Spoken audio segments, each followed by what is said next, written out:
Hi everyone, I hope you're having a great day.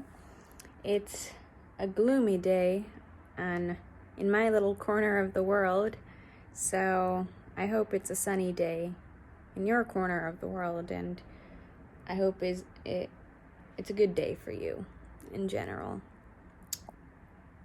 Today I want to talk about something that's been on my mind for a long time.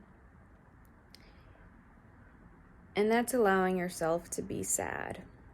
This is pretty similar to a video I made a while back about allowing yourself to be angry and how to channel that anger in a healthy way. But also allowing yourself, and in this video I'm going to talk about allowing yourself to be sad or to channel that grief and or whatever kind of glumness, if that's even a word, you feel, any kind of depression that you feel. And I'm not going to say, I do know that there are certain conditions out there that make you experience emotions very strongly, and it's a very intense experience. But I am all for seeking help or finding someone that can help you through that and cope with those emotions and cope with that experience. But I'm just going to share something that's helped me, and maybe somebody else can resonate with it. So it may not work for everybody, and that's fine. So one of the ways that I've dealt with sadness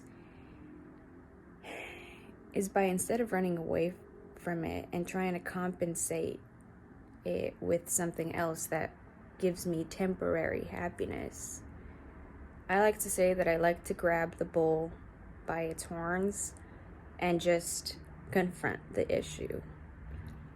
I will sometimes run away. By run away, I mean I'll just spontaneously take a road trip out and go out in the sticks, or not tell anyone where I'm going and just camping somewhere. And I usually do that because I'm so overwhelmed by my environment, and my environment is not letting me process that sadness, that I have to physically leave my environment to process that sadness.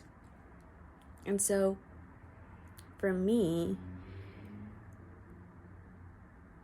what's helped me cope with the things that have happened to me and things that have scathed me is giving space to my sadness, giving space to the grief, to the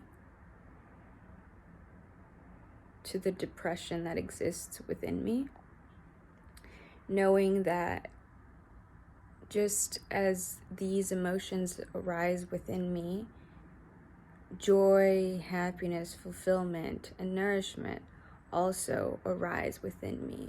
And the great paradox is that in order for me to feel the joy, the happiness, the fulfillment, the nourishment, I have to be willing to experience the struggle and the pain and the grief and sadness within me. And I have to give it space. Because if I only experience joy all the time, or fulfillment all the time, then I won't know I'm experiencing that, because I've never had an opposite experience of joy, because all I've ever experienced is joy or fulfillment. I wouldn't know what lack means, And so that thought that, yes, I'm experiencing sadness right now, but it's temporary, and joy and happiness and nourishment and fulfillment live within me as well. It's just a moment for me. This sadness is a moment for me to sit and reflect about the things that are no longer serving me, or things that I haven't dealt with, for lack of a better term. I don't want to sound all hippy-dippy here, but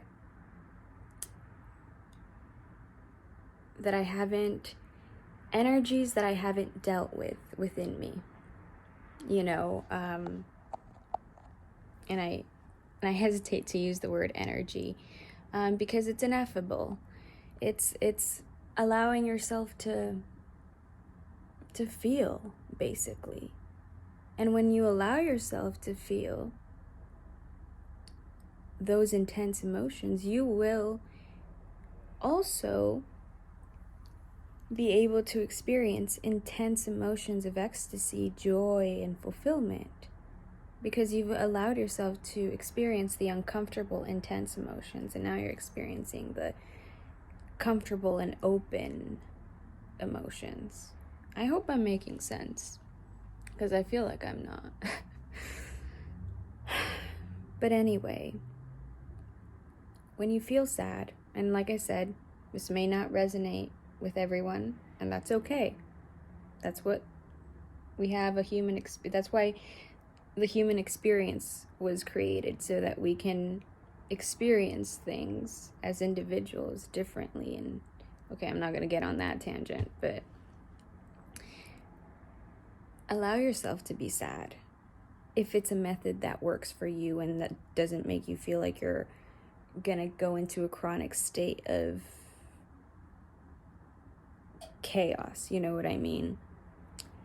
But sometimes, and I will say, sometimes it feels like you're gonna go into that state of chaos, but we usually underestimate how much we can handle. We usually underestimate ourselves about how resilient we are. We underestimate our resiliency and our strength. And so sometimes you do feel like you're going to fall into that psychosis of you're going to go crazy if you confront your grief or your sadness. You feel like, oh my God, I'm not going to be able to ever be happy ever again, and I'm going to be depressed for the rest of my life. But don't underestimate your strength and your resilience and your ability to overcome obstacles. Allow yourself to feel sad. If you need to go out to some place where it's quiet, then do so when you have the time and space to do that. But give yourself that space. Give yourself permission to experience whatever it is that you need to experience and process. Because sometimes we do have opportunities to self-reflect, but we choose not to because it's uncomfortable. And we have to sometimes force ourselves to self-reflect, even if that experience is going to be uncomfortable, because that's the only way that we're going to get to the root cause of anything that is afflicting us, And so don't be afraid to feel sadness. Like I said, if you need to go out and have some space, go. And you may have to feel it in doses, right? You may not be able to feel all the sadness all at once, because it's not something that can be done overnight. Healing is not something that can happen overnight. It takes a while. Sometimes it is quick, and that's amazing. Sometimes it's long, because there are a lot of lessons that you have to learn.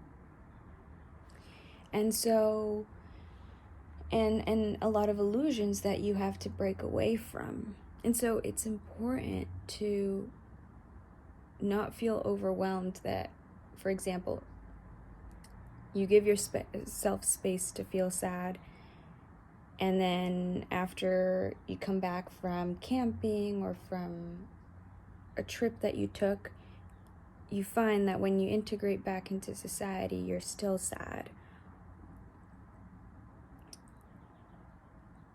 Don't feel bad about that, is my advice. Don't think that something is wrong with you or that you'll never heal from whatever is afflicting you. Just realize that the process is slow and you have to be patient with yourself. And trust that this process, although it may seem like the winter of your life, remember that spring is always around the corner. And if you can weather winter long enough, you'll be able to experience the spring of your life and eventually the summer of your life. And then the cycle continues, right? You'll experience the fall of your life and then the winter. And you'll always go through these cycles. And I'm using the seasons as metaphors, of course. But you'll always go through these cycles of a lot of prosperity and abundance. And then you'll go through cycles of a lot of lack and depression and grief. So be patient with yourself. Be patient with yourself during this winter of your life or fall of your life if you feel like the autumn of your life is affecting you as well. Don't be afraid to feel, because that gives you the ability. If you're afraid to feel the sad, you won't be able to really feel the happy. And obviously this is my experience of what I've come to realize in my life, in my experience. And it may work for you, and I hope it does. But if it doesn't, I hope that you find healing in your life. And I hope you find the balm that is able to soothe and heal your heart. And wherever you are in the world, I hope you have an amazing life, and I really do wish you all the best, okay? So have a great journey. Peace and love. Bye.